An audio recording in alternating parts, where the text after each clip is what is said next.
লাল শাক রেসিপি আজকে আমি আপনারা দেখাইমু আমরা সিলেটি স্টাইলে কিলা বানাই আর কি একবারে সিম্পল করি আর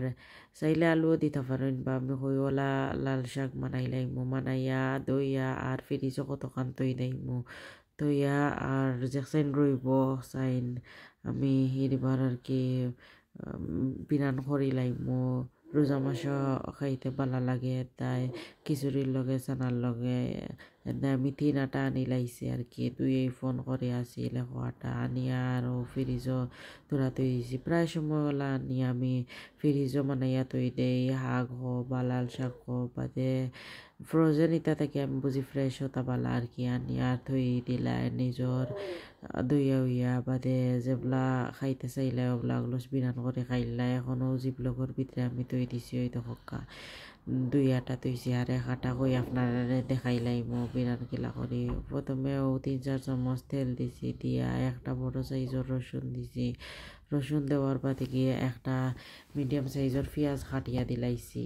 কাটিয়ে দেওয়ার বাদে 1-4 চামচ আমি লবণ দিলাইমু দিয়া আর ও এক লাড়া মারমু আর কি আর 4-5টা কাঁচামরিচ আস্তা দিমু আপনারা যদি চাইন ফারিয়া দিতা পারবা আমার বেবি খাইতা আর কি তাই বয়স 19 মাহ তো হই বেবিও খাইতা আর আরও বাচ্চান আছেন তারা খাইবা আর নিজে ইফতারের রক্ত যদি চাই খাইতাম তে কাঁচামরিচ কামড় মারি খাইতাম পারবা আস্তা দিলাইছি দেওয়ার বাদে এখানে আমি লাল শাক দিছি